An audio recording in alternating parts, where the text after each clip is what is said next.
Doctors and dietitians have been battling for years about how many grams of protein do you need? Are you eating enough protein? Are you eating too much protein? If you've seen the latest headlines, then you may be currently terrified that you're eating too much protein and that might lead to heart disease. I have an excellent guest with me today, Dr. Gabrielle Lyon. Welcome, doctor. Hi, friend. Hey, it's good to see you again. Great to see you too. Before we get started, I just want to tell everybody, if you're watching this on YouTube, this is recorded live inside of our private community. And so only our tribe members are allowed to ask Dr. Gabrielle questions live. You're welcome to leave your comments on the replay, but if you want to ask thought leaders like Dr. Lyon questions in the future, you might consider becoming part of our private community. There's a link down in the show notes. Dr. Lyon, please, before we get started, give everybody a quick CV about who you are and why your message is so important. Yeah, certainly. First of all, Ken, you're a great friend, and I'm really glad to see you. And as Ken mentioned, my name is Dr. Gabrielle Lyon.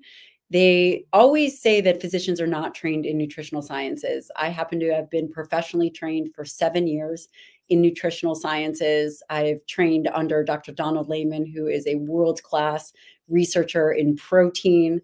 I did an undergraduate in human nutrition, vitamin, mineral metabolism. And then I did a fellowship in nutritional sciences and geriatrics at Washington University in St. Louis. I also trained 3 years in family medicine and 2 years in psychiatry. Nice. So when you say things about human nutrition, yes, and the amount of protein that a woman needs or any human needs, it's more than just your opinion. You kind of got, a few decades of research experience and reading the literature, and then also practicing it on actual living human beings as a primary care doctor. Yeah, well, actually, and another aspect of that is I have been trained and am continually mentored by a really well-respected researcher in the field of protein metabolism, a world-class expert who is internationally recognized in the discussion of protein. And in part, his contribution to science was this idea of discovering how much protein that it takes to stimulate muscle. This came out of animal models early on in his lab, which then translated to humans. Yes. And there's several layers of this. So one is you have to get enough protein in your diet in order for your body to just function minimally. That's one layer, right? You are suffering from severe malnutrition. You can barely function. Then the second layer is, are you getting optimal protein? And so first, I would say there's a layer of optimal protein for just good function, regardless of your age. And then I think there's a third layer, which you like to get into, which is, are you getting enough protein to build muscle, to strengthen bone? So to be not just adequate, not just healthy, but to be optimal. And I think it's important to understand there are multiple layers of this conversation. And a lot of people get confused about that, and they kind of get distracted by, oh, well, if you're vegan and you don't even have to eat beans and rice, you can get plenty of protein just from beans. And it's just there's so much noise out there about this. And now for our tribe members watching this live, please limit your questions to just protein. Am I getting enough protein? I'm this tall, this age, this weight. How much protein, those sorts of things. Specifically, I'd say let's try to keep it to women in protein, but men in protein is fine as well, especially if you have gotten up off the couch and you're now trying to actually strengthen your body and your mind. Questions about protein, put 3 Qs in a row and then your question. And as it comes up in the conversation, I will ask Dr. Lyon your question. So, Doc, help us understand, why are there so many people out there saying, oh, you're getting more than enough protein? Why is there a new study out saying you're eating too much protein? It'll cause heart disease. What the hell's going on? It's really interesting. Dietary protein is the black sheep of the macronutrient family. We've kind of cycled through this. We've cycled through carbohydrates, we've cycled through fat, and then protein. And it was, I've been studying protein for 20 years. it is only up until recently, really this kind of blossom of social media where we're seeing a lot more pushback on high quality proteins. The first thing that we have to understand is, where do these recommendations come from? And I know I have watched your channel many times, so I know that you have taught your tribe members really this idea of where the baseline recommendations come from. And this is the recommended dietary allowance. This was determined by really animal agriculture. So how it's done is it's based on nitrogen values, nitrogen balance. And, you know, as far as I'm concerned, nitrogen balance is not a health outcome. And that's how much protein or how much nitrogen it would take for growth. And that really started in animals. What is the minimum amount of protein that we could feed them and optimize for carbohydrates to still allow for growth? They extrapolated those models and then began to use them in humans, typically 18 to 20-year-old males. And they came up with this number.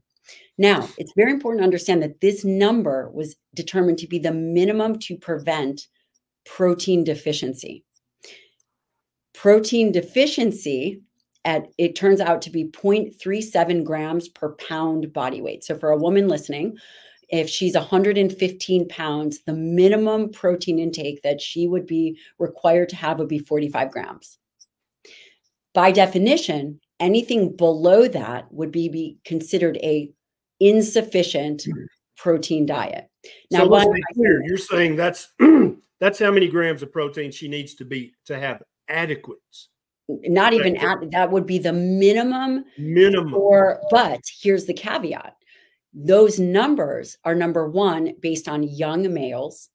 Number two, those numbers are also based only on high quality proteins. Right. They are not based on plant-based proteins. They are based on high quality animal-based proteins in young men. These numbers have not been updated for the last 40 some years. Right. Now, for people listening, that is the minimum to prevent a deficiency. The RDA is a low protein diet. Absolutely. And now we see influencers out there acting like that if you're eating more than the RDA, that's actually dangerous. And I want to share with you. So I worked on some of these early studies on body composition and protein intake. And there was one study, and this one was 2005. This came out of Don Layman's lab, and he had done multiple studies. And I just have to share this with you because this is very applicable to the viewer. And basically, they took two groups of women. And one group, they had the same calories, so it was isocaloric.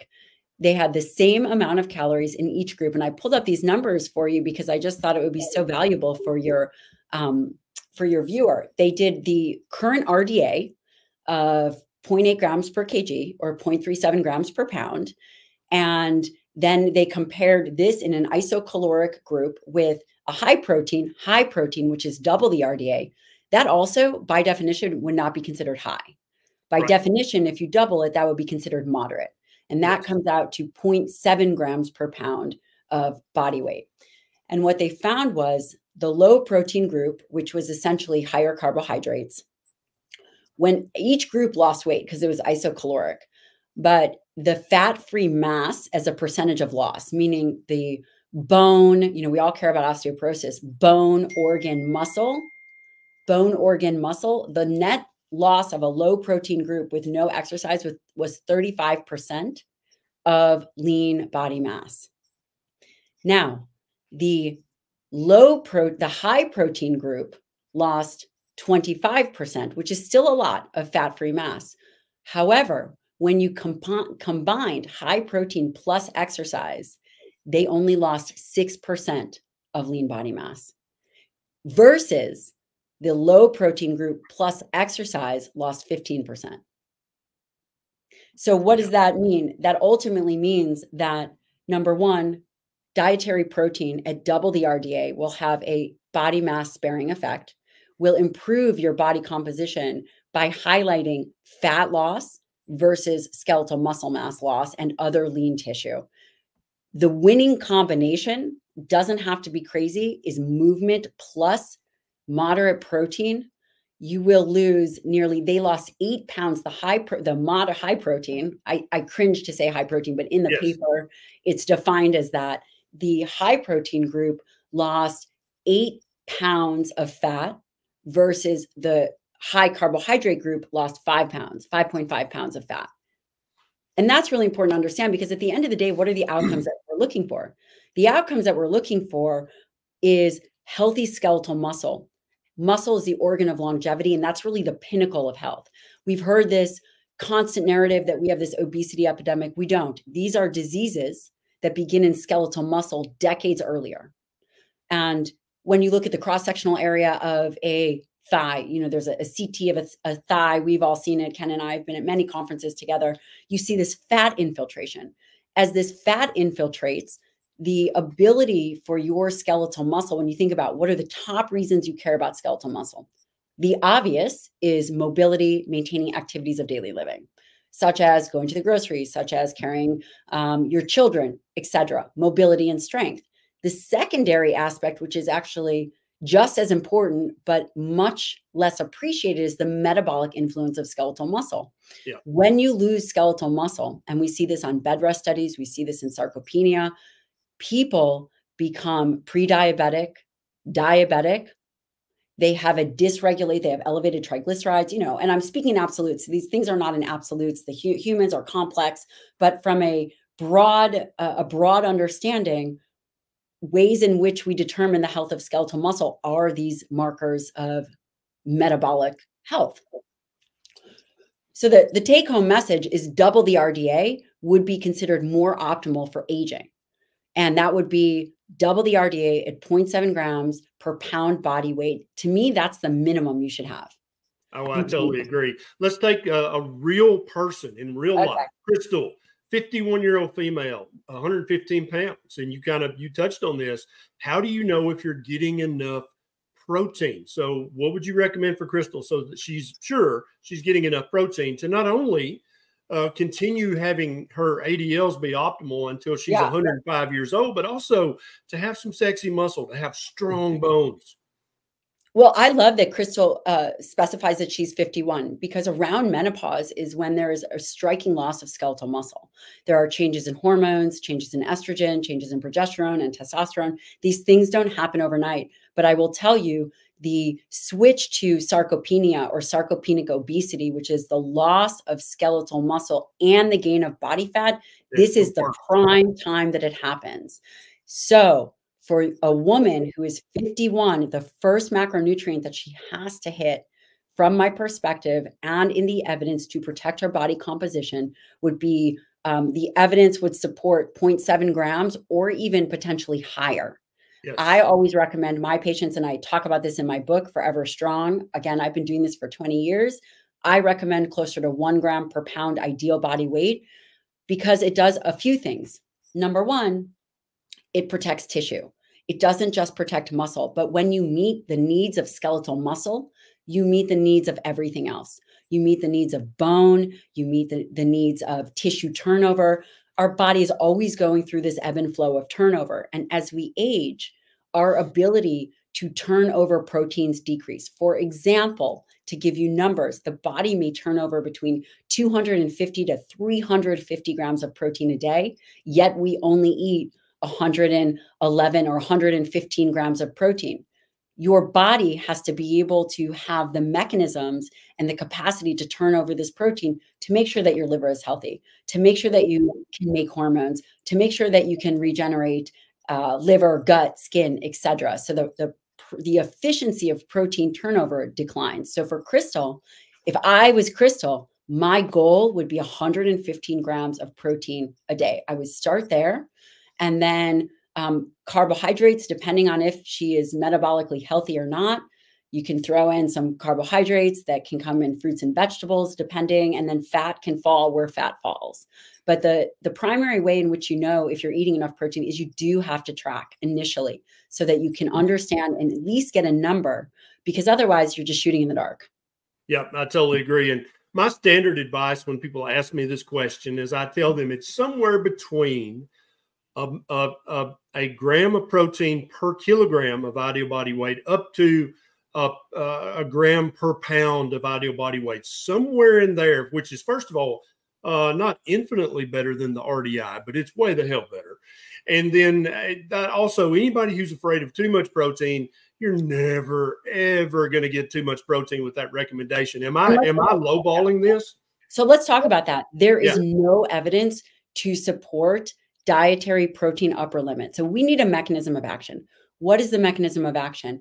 We have seen in studies that 3.5 grams per kilogram of body weight actually improves muscle mass and improves lean tissue. There is, again, the original studies, I think there were concerns about something called the urea cycle and being able to get rid of the nitrogen, et cetera. But we haven't seen it in humans that there is an upper limit of protein. The only downside that I would say is, number one, it is safe for people. It's safe for bone. It's safe for kidneys if you have healthy kidneys. All of that those are myths that have been disproven. There are multiple meta-analyses. I think at the end of the day, if we were to say are Americans getting too much protein, well, compared to what? Compared to the RDA, which is the minimum to prevent deficiencies, according to NHANES data, which is the largest data set, the average woman is getting 68 grams of protein and the average male is getting 90 grams of protein. So that means that the majority of their calories, where else are they coming from? Yes. Now, and this goes back to this anti-animal narrative that has been going on. It's like the mouse with the microphone for a long time. And let me just pull something up here. This is a tweet from Dr. Michael Greger, who's a very prominent vegan advocate. The question shouldn't be where do you get your protein, but rather where do you get your fiber? On average, people who follow a plant-based diet get 70% more protein than they may, I love how he threw in may need every day. Are people getting 70% more protein than they need every day? Because that's what people are going to read when they see this tweet. What is so interesting is when we think about obesity, we have 70% of individuals that are either overweight or obese. If we've already determined that the minimum amount of protein is abysmal and hasn't changed in the last 40 years, and we focus now on a plant-based diet, the reality is already 70% of our calories come from a plant-based diet, albeit processed foods, carbohydrates, plant oils, et cetera. But this, on a global scale, this kind of recommendation is dangerous because the unintended consequences of pushing this forward, I think, are very damaging to people. It's just a very damaging narrative. Is fiber important? Yes, I think fiber is important. But what is the number one thing that you want to protect as you age? Do you know sarcopenia, which is a decrease in muscle mass and function, only got a diagnosis in it's what Ken and I call an ICD-10 diagnosis. That happened in 2016. It's crazy. Skeletal muscle has been underappreciated for decades. And part of the reason is because it's been very difficult to study. The ways in which we study muscle mass, and you typically will go to your physician or, you see someone like Ken, they'll do a DEXA scan. A DEXA scan does not measure skeletal muscle mass. A DEXA scan measures fat and extrapolates the rest. And as you get older, the percent change in muscle is very hard to detect. The changes have to be bigger. Not only that, we are not measuring skeletal muscle mass directly. And because of this, people in the literature, there's decades of literature that is dependent on something called the DEXA, which really is for body fat and bone. Extrapolating the rest has determined that it's just strength that matters and mass doesn't matter. That's not true. When the corrected tests are performed, something called D3 creatine, I'm just going to throw that out there for your very wise tribe members if you want to listen to it or go look it up. CT or MRI are also done, but those aren't at a population scale and just routinely. It's not easy to do to track your progress. We just are not good at it. And so because of this reason, skeletal muscle has been thrown under the bus. And we think about fat as if fat is the cause. Fat is a symptom of unhealthy skeletal muscle. And Ken, I want to throw this out there. And I was thinking a lot about this before I came on this podcast.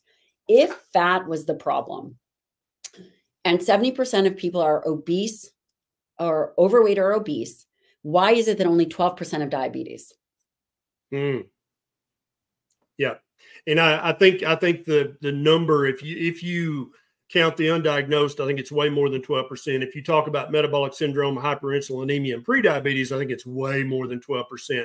But your point, is absolutely well taken. I saw a recent headline in the Daily Mail, which is a very reputable newspaper. Sarcasm. They said that six-pack may be killing you. And I'm like, what is going? That is insane. So wait, just listen to it. So I actually tracked this My down. mind is blown. My mind is blown right now. What people have to do when you see a headline like that is, first of all, read the damn article, because don't just take the headline and run with it. So when I looked, it was like, well, if they were measuring muscle volume versus muscle density. And so I'm like, okay, but still, what are you talking about? And then I found the study. And so what this study actually looked at was muscle volume, AKA fatty muscle, Dr. Lyon. And so people and fatty muscle is a very, very real thing. So they were saying, well, if you go by muscle density, muscle's not dangerous at all. It's actually very protective. But if you go by muscle volume, which takes into account that fat is less dense, then yeah, if you got fatty muscle, you're potentially very unhealthy. And that doesn't have a damn thing to do with your six-pack and whether you can see it or not. It's so fascinating, the narratives that are being pushed. I've never seen anything like it, quite frankly. I've never seen anything like it. And having been doing this for a long period of time, even in the longevity space, people that get, so if you compare in the literature, 0.8 grams, which is the RDA again, of protein to 1.2 grams or higher, up to 1.6, those individuals regarding body composition when calories are controlled always do better. They always do better from a body composition, again, when calories are controlled, from maintaining lean muscle mass, if carbohydrates are controlled, from better blood pressure, from better insulin, better levels of insulin, meaning lower, better glucose regulation, and better triglyceride levels. Your muscle is a metabolic sink. And the thing about muscle is that, remember, there was a period of time where people would say you could be overweight or obese and those people have more muscle. That is not the big picture. Just as you get subcutaneous fat, you also get this fat infiltration into the tissue. What is this? What happens as you age is that this tissue becomes weaker, creates low-grade inflammation. It has connective tissue. It fibroses. There's all kinds of things that begin to happen. And again, muscle does a lot more than just help with mobility and strength. It interfaces, when you contract it, it interfaces with the immune system because of the release of these myokines, which we're not sophisticated enough to measure in a meaningful way. But eventually we will, to be able to see the response to exercise, that are we getting the correct dose? At least I believe, to exercise. Oh, I totally agree. And I think there are multiple metabolic things that muscle does that we haven't even discovered yet, because we basically quit looking for physiological things back in the 50s and 60s when the pharmaceutical revolution. Now all anybody wants to research is, can I get a patent on this chemical and make $1 billion? Here's a good question from Summer. Is it possible to get too much protein and halt weight loss and or cause weight gain? Thank you. And you hear this in the keto community. Oh, too much protein will cause gluconeogenesis and it will slow down your weight loss. Educate us. This is a wonderful question. Now, think about this, for every 100 grams of protein you eat, 60 grams gets converted to glucose. That is protein alone. And we eat whole foods. We don't eat protein alone. The body's process to do that is, as Ken said, gluconeogenesis. It's a very slow process. And in fact, what we see is the individuals that we put on a high protein diet, moderate fat, and lower carbohydrates, we let them eat until they are full. And I have not had yet in my clinic, again, this is anecdotal, but yet in my clinic, gain weight. Dietary protein does two main things to understand about protein is, number one, there is no direct way to store it. You do not store the dietary protein you eat.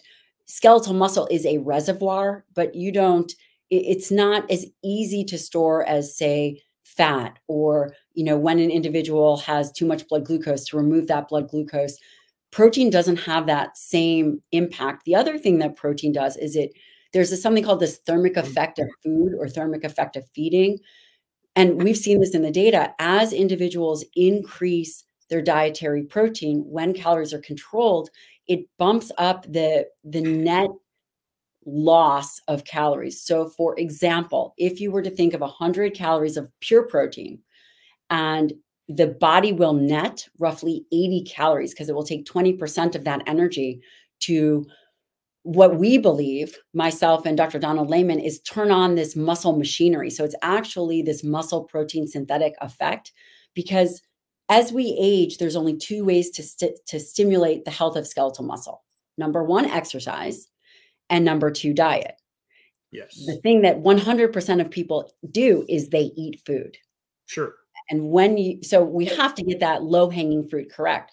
And when you prioritize dietary protein, especially when it comes from leaner sources, if you're watching your calories, a high protein diet is not a high fat diet. It's exactly that, a higher protein diet, likely lower fat or low to moderate fat, and then carbohydrate controlled. The thermic effect of that protein is substantial as comparison to fat and carbohydrate. So it's very difficult. Yes. Now, I've actually wondered before if a certain small percent of muscle might actually be protein storage. The reason I wonder that is because I've seen in myself personally, when I started eating a very fatty red meat, heavy keto diet, and then carnivore later, and I've had thousands of people tell me this, that when I stopped eating the high carb diet and started eating fatty meat, heavy keto, ketovore, carnivore, I just put on some muscle. Like I wasn't working out. I hadn't got to that point yet. I was just fixing my diet. And all of a sudden I had more muscle. Now, I'm not saying you're going to get ripped and jacked, right? I don't know. Nobody's saying that just by your diet. Ken is a very tall human. Yes. But I've just noticed my shoulders were a little broader. My chest was more prominent. And even though my waist was shrinking, I had more muscle. And I've heard this from thousands of people, and that's anecdotal, of course. But is it possible? Is that a protein storage thing, or what's going on there? That's a great question. And my understanding of that would be that typically you were under muscled before, and maybe that your diet was too low in protein. A ketogenic diet is a lower protein diet. It does have muscle sparing effects, but a ketogenic diet, from my perspective, can be used as a tool. But when we're thinking about long-term muscle health, a ketogenic diet is not my first choice. Typically, you are under eating dietary protein, especially for the stimulation of skeletal muscle, because we have to account for that muscle turnover process. What I assume had been happening to people is that they had lower muscle mass from eating a ketogenic style diet. And then when you provided the basic substrates, the body picked up. Yeah. And this was when I was eating initially keto, I was eating very high fat, still what I would consider adequate protein. But even on that initial ketogenic, I know I was just eating more meat. There's no way around that. Mm-hmm. I put on some muscle versus before I was keto, back when I was just eating the American Diabetes Association diet. And I've heard a lot of people say that. I was just wondering your take on that. Now, you're recommending what any dietitian would be they would call that a very high protein diet. That's what you're recommending. By what definition? And that's by her definition. That's the most important one. Now, here's a article in Newsweek saying that heart disease is linked to eating too much protein. Dr. Lyon, I know you stay up on the research, and I know you've seen the study that this is based on. What are they talking about here? How the hell did they get such a thing? And I love it that they're showing this guy drinking his protein instead of eating his protein. That's a question I've got for later. The first thing that we have to understand is, what is the quality of the study? Is this an epidemiology study? Because clearly we know that there are positive cardiometabolic effects of dietary protein. When calories are controlled, the amino acids help with something called carnitine transferase. It helps with fat burning. We know that from the literature, there's a correction in body composition when calories are controlled. Too much protein needs to be defined if they're making these statements. And typically this is based on epidemiology, where they're, just poor quality data, not even studies, just looking at population-based studies. People will conflate the kind of protein. If you look at the study, maybe they're eating hamburgers with French fries, stuff like that. It's just not, it's headlines, it's hype. And It's here's hype. another from the New York Post, another reputable dietary advice source. You might be eating an artery damaging It's amount of insane. protein for breakfast. New study warns.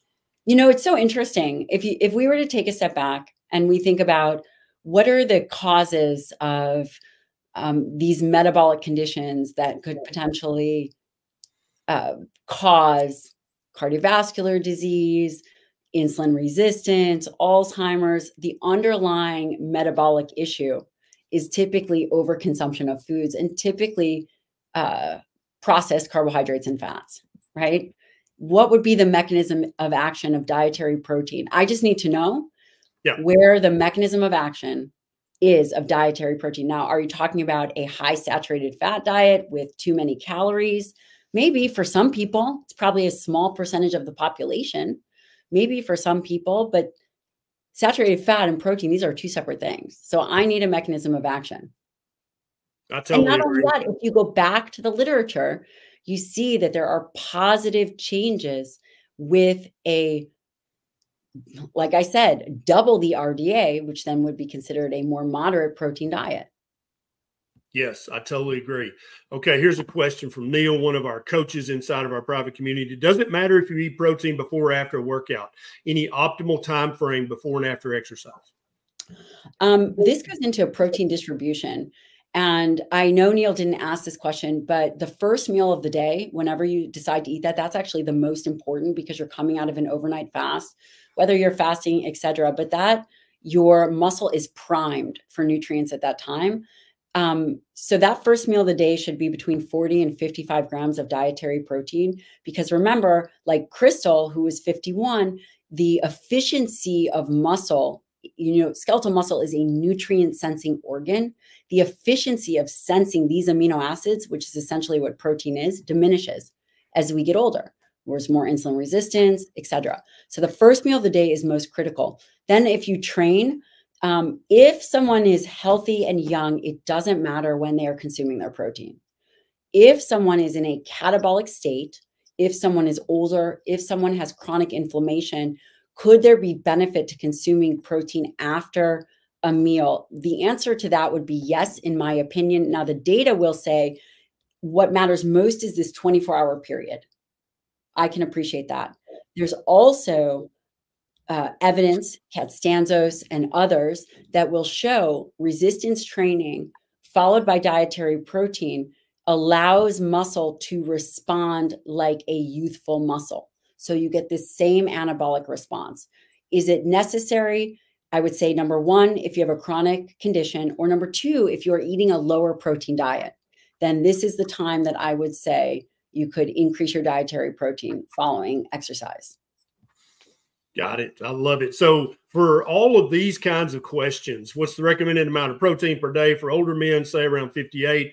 You're going to, is your kind of blanket answer going to typically at least start with a gram of protein per pound of ideal body weight? Is that where we start? And you can titrate up or down. For example, endurance athletes could be at 1.2 to 1.6 grams per kilogram because they're going to get more carbohydrates depending on how they train. If it is a strength athlete, you could go to 1.6 grams per kg. But again, there's no danger. Again, I'm not your physician, but there is no danger in going to 1 gram per pound ideal body weight. And the evidence would support that there is not danger to that. And you need total calories. Again, we have to account for the fact that we are largely domesticated and there's only 2 ways to stimulate skeletal muscle. Exercise has a much more robust impact, but on the same token, we need those amino acids. They have diverse biological roles. They all do different things.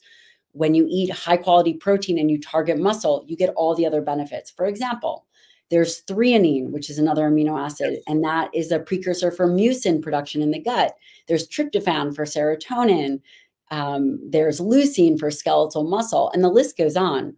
These are not interchangeable, and animal-based products make and have the correct ratios for humans.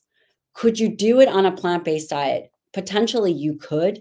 You would need more total protein.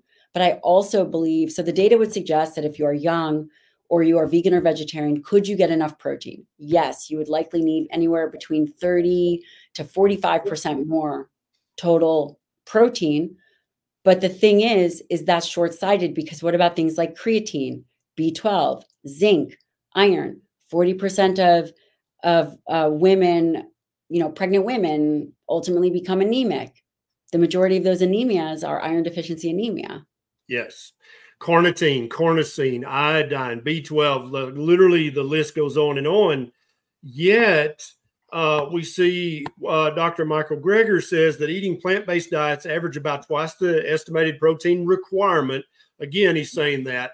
And then he's saying here that you literally do not have to have beans with your rice.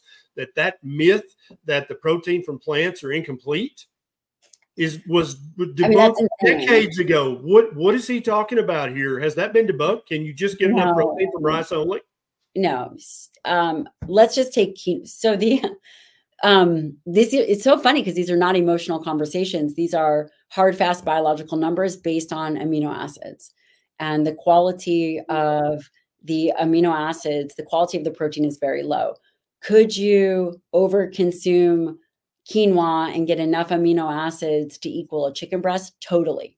You would need 6 cups of quinoa at a sitting to do that. Yes.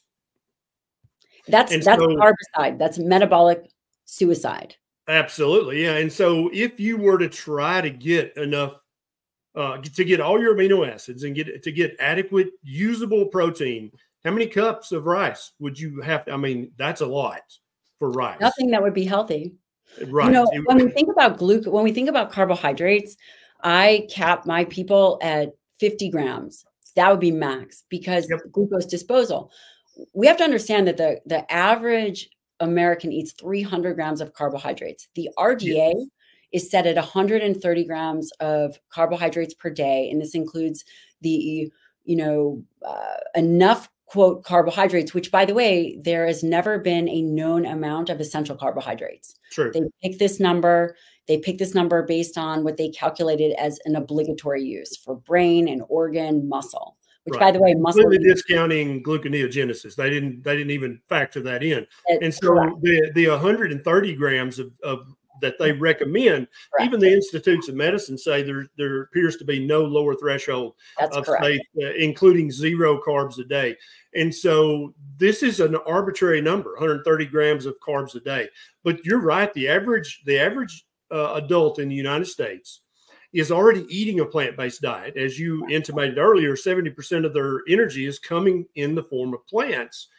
Let's talk about plant protein versus animal protein. And I think now let's also throw in protein shakes. Let's talk about the protein quality, plus the pros and cons of each of those, please. Certainly.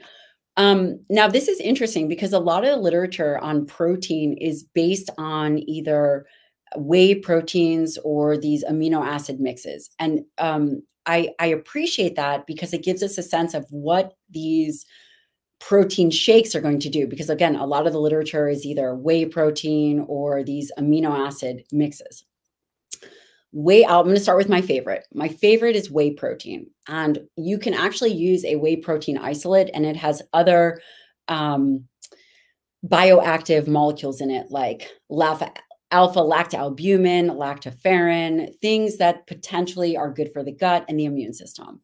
It is, again, a food product that I think has a lot of benefit. And if someone is concerned about total calorie intake, whey protein is amazing. It's a highest percentage of leucine. Leucine is one of the branched chain amino acids, simply is just based on structure, but it's key to muscle health. And the other thing about whey protein is it has all the amino acids in the correct ratio to help feed muscle. And then again, you hit the needs of muscle, everything else falls into place. Rice pea blends also they now have the same amino acid profile. So manufacturers have gotten smarter and are creating rice pea blends. I do believe that those are helpful. You can use it if you are eating a lower protein diet and you really need to up your protein and can't tolerate whey, you can use it. I will say I don't know the long-term implications of, for example, pea protein. It's not just pea protein. There are potentially other molecules in there, and we don't eat this highly concentrated amount. It's just not found in nature in that way. Right. So I can't say I feel totally comfortable people using that long term, because we just don't know. We just don't know. It's not around. Hasn't been around. Then you have things like egg protein blends, organ blends. I think that those are probably really great as well, as long as these amino acid profiles are similar to whey protein, which they have been made to be now. Yes. And so if you had a client, would you, and they're like, look, I love meat and eggs, and I can eat plenty of meat and eggs, and I can meet my protein requirement with meat and eggs. But I see a lot of these, muscle gurus out here saying that I've got to drink whey protein shakes, the one that they happen to sell, and here's the discount code, right? Or some other kind of branched chain amino acid shake. Can I get all the amino acids in the amount that I need them and the ratios I need them from eating meat and eggs? Or should I supplement with whey protein powder or some kind of protein shake? It's not necessary. And neither are branched chain amino acids, and neither are essential amino acids, these mixes. You can get all the food that you need, all the nutrients that you need from whole foods. Yes, I love that. And I harp on that all the time. And then you've always got this bro, and he's always got a picture of him drinking his shake out of his personalized mug with his name on it and his website and his discount code for the protein shake. And I'm like, dude, just eat your meat. But so many people, it's almost like we've been trained, Dr. Lyon, that if you're not drinking a protein drink, you're not serious about your health. You're not serious about building muscle. You're not serious about strong bones. Is that just marketing hype, or is there some truth to that? No, it's marketing hype. And I also want to mention that there may be some ladies watching this and you're thinking to yourself, I am so afraid of getting bulky. It's never going to happen. It's the number one. I still see patients, and that's the number one thing that I hear. It is so difficult to put on skeletal muscle, especially as we age, that you are not going to get bulky. You also do not need a protein shake to put on muscle, right? Like, it's very difficult. You can get it all through Whole Foods. I will say that sometimes people will say that their ability to digest red meat goes down. If you have ground beef, it actually seems to help. It helps with absorption. So again, maybe you have low stomach acid. You might take a digestive enzyme with HCl in it. That could improve it, and or having minced meat. I love it. I love it. Here's a good question from Jeannie. 60-year-old female, 5'9", 130 pounds, which that's pretty darn close. She's 32.5% body fat. To increase muscle, how much protein should I eat daily? Currently, she's getting in 130 grams a day. That's a lot. So for her, she wouldn't need to increase it at all. Yeah. I would say the one thing that I would do is I would get a sense of where your total calories are, track it for 2 weeks while you are weight stable, and see where adjustments have to be made. I love it. And lift heavy weights and keep pushing to be, and there's so much in this space about how do you start? How do you progress? Basically, I just want you, Jenny, next month, on the same date next month, I want you to be a little bit stronger than you are right now. And when it comes to sprinting, should I sprint? Where do I start? Well, next month on the same day, I want you to be a little bit faster than you are right now. And so that could be a timed walk, that could be a timed jog, that could be a timed sprint. However fast you are, however strong you are right now, in a month from now, I want you to be a little bit stronger. Do you think that's a good guidepost to kind of start with, Dr. Lyon? And here's why. Because, and I again, this is something I think a lot about, is what should our baseline strength be? I think it's so variable for everybody. But the thing is you should test yourself. Where are you at? And you should be training to improve, because we're not training for exercise. We're training to become better at life. We're training to become more durable. We're training to become more sturdy. And there are multiple ways to do it. You don't have to be a gym rat. You can put on a rucksack. You could get a backpack. You could fill it up. You could carry heavy things around your house. You could purchase 2 kettlebells off of Amazon. There's many different ways to become stronger. The most important thing is consistency and something called progressive overload. That means continuously, whether it's adding, there's multiple ways to do it, adding more weight, adding more reps, etc. But you have to be improving, and you really should be tracking, because here's the thing. It's not an if, it's a when something is going to happen. We're all going to get, whether we get the flu or whether we get something, there will always be periods in time in which we go through a quote catabolic crises. And that's actually how aging happens. People think aging is this linear decline. It's not. It's someone falls, breaks a hip, never comes back up. Someone moves and gets the flu and is on bed rest for a week. And when you're younger, you can, come back up to baseline. But for a more mature person, if you are not very conscientious, it will take you out. Absolutely. Yeah. And as well as I do that when somebody in their 80s, when they fall and break a hip, the 3-month mortality is terrible. Like, in other words, the chances that they'll be dead in 3 months is terrible. But their 3-year mortality, the chances that they'll be dead in 3 years, it's skull and crossbones. It's terrible. And so let's talk about bones. It's become a little less popular now to talk about this, but a few years back, you remember that we were told almost daily in the mainstream media that too much animal protein can actually lead to osteoporosis, lead to weaker bones, and increased fracture risk. Is that true? Where did that come from? It comes from the fact that when you're increasing your protein consumption, depending on the source, you increase the calcium excretion. And so because there was an increase in calcium excretion, that people believed that somehow that was affecting the bones. And I will say that I am a geriatrician by training. I did a fellowship in geriatrics. And when you look at those that had the lowest quartile of protein in their diet, because bone is made from protein, and there are numerous nutrients and things like you need calcium, you need vitamin D, K2, etc. Those that had the lowest protein, they also had the lowest bone density. Yes. Yeah. And so to be clear, you're saying the ones that had the lowest protein in their daily diet also had the lowest bone density. Yeah. Exactly right. Yeah. And people they seem stunned when I say, half of your bone, literally 50%, is protein, the protein matrix. And then your body puts the minerals, calcium and other minerals, into the protein matrix. But somehow this was so popular a few years back. And I'm like, first of all, what's the mechanism, right? And so this was all based on they increased the amount of calcium excreted in the urine. And it turns out it was dietary calcium being excreted at a higher rate. It was not being pulled from the bones, which was the vegan. That was what they were saying. And it turns out that's complete rubbish. And I'm so glad that one of the many myths is going by the wayside, but there's so many more out there. What are you seeing in mainstream media right now that just makes you cringe? Like, why? I know exactly. I mean, I believe I know why. There is an anti-animal narrative that is happening. It's been happening. It's just louder with social media. It's everything from, and it's cycles, right? So it's cycles. So now it's cattle and animal agriculture is killing the planet.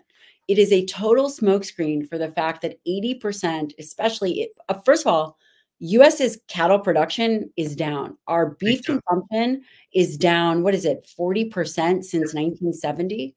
Yep. Yet heart disease, cardiovascular disease, all of these things that people are trying to pin on cattle are skyrocketing, but cattle production is down.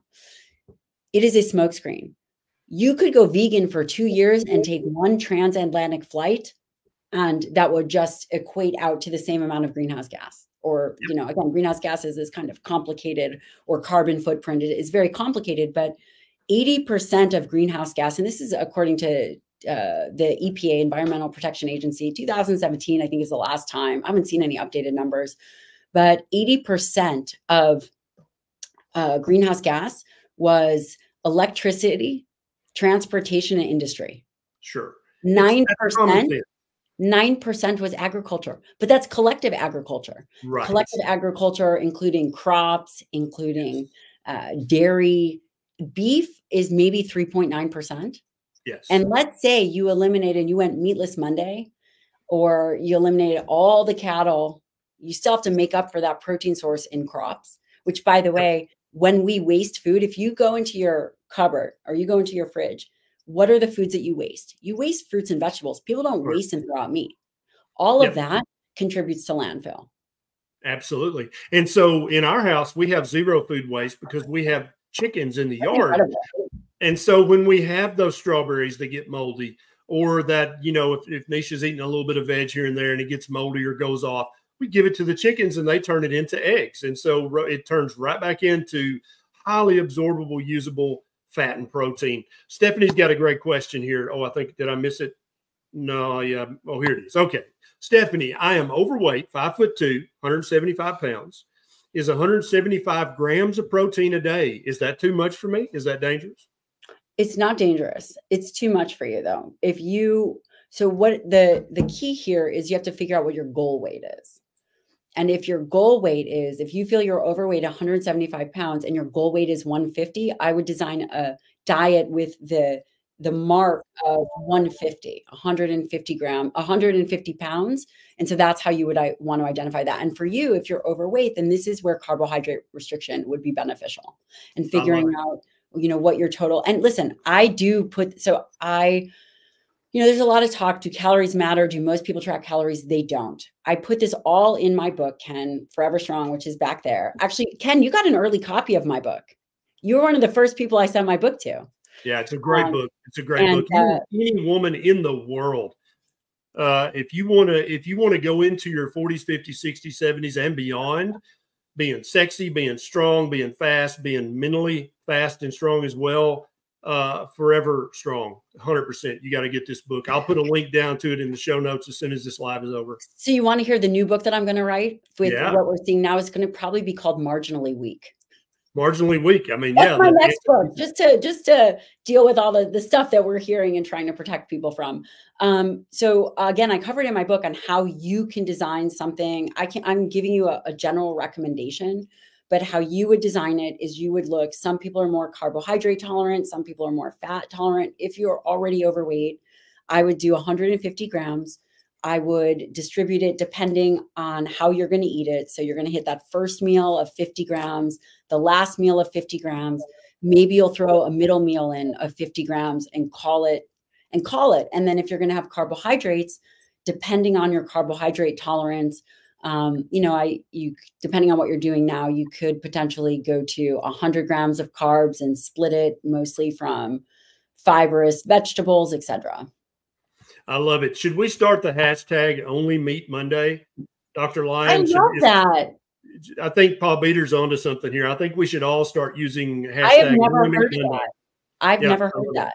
I love it. I love it, Paul Beater. Thank you. So I want to ask you this question again. We've been talking about it, but is there research in the protein nutrition literature where there is a threshold of protein that's naturally, so I'm talking about eating meat and eggs here. That's what I'm interested in, because that's what I recommend. Is there research in your knowledge in the body of literature where it's like, oh crap, if you eat more than this many grams per pound of lean body weight a day, that is absolutely dangerous. That damages you in the following way. What's that cutoff? Is there a cutoff where you're Dr. Lyon, the Forever Strong doctor? Is there a level of protein intake from meat and eggs where you're like, yee, that's too much. Back off that some. Well, I'll speak from the literature. So from the literature, we haven't seen an upper limit of dietary protein. Because again, what is the outcome? Are we having issues with urea? What are the things that we're seeing? So we don't actually see that. There is some evidence to suggest that humans will eat towards a satiation, a protein threshold. And this is called the protein leverage hypothesis. So roughly 20 to, it could be 20 to maybe 22% of the diet will feed to be protein. But again, it's seen across the span of animals, and that number varies. It could be 19 to 20, maybe even a little higher. But from a evidence-based perspective, here's how I would approach it. And then I'll tell you what my perspective is that a diet, we're meant to eat whole foods. Could someone survive on steak and eggs their whole life? Probably. The body is incredibly adaptable. I don't know what the Eskimos did or whatever, but the body is incredible, and it will the microbiome and all of it will adapt.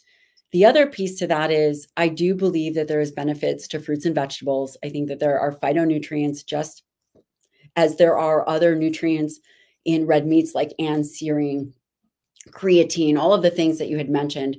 And I do think that there is a potential role, there's a beneficial role for fiber.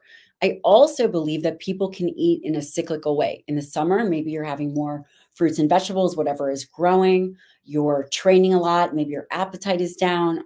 I think that there's a way to do that. I personally, and I still take care of patients. I think that going above 1 gram per pound ideal body weight, I mean, a lot of bodybuilders do. And even individuals trying to lose weight and not dropping their calories too much. I haven't seen any downside effect on that.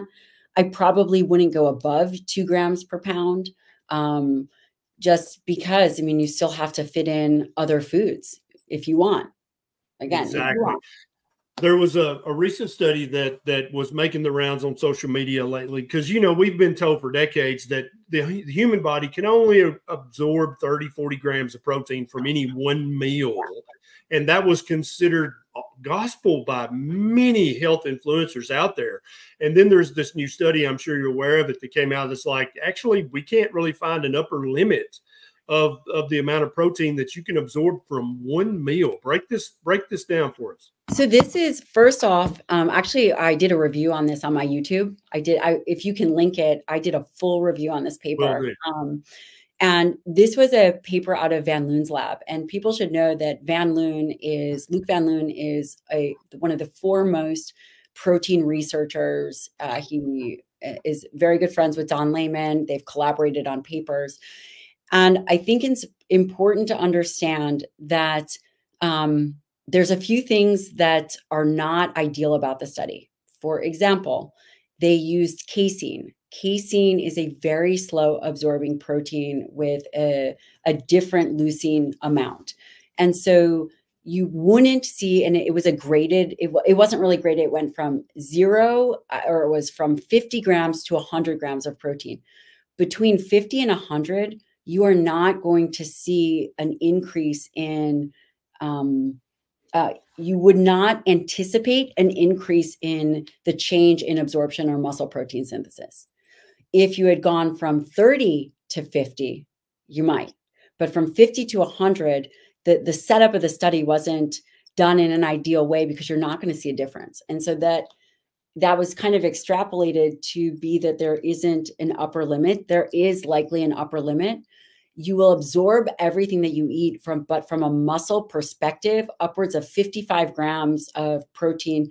Beyond that, won't likely continue to stimulate that machinery, which this machinery is, you know, it's mTOR. So you're stimulating mTOR. You probably are not stimulating it above and beyond that. Gotcha. But is there any danger if somebody wants to sit down and they've got a tomahawk ribeye? Is there any documentation in the nutrition literature that this steak's got 130 grams of protein in it, and I'm about to smash this whole damn tomahawk? Is there any research that even suggests that that's dangerous in any way? There is not. So that's a hard no, like not an equivocal no.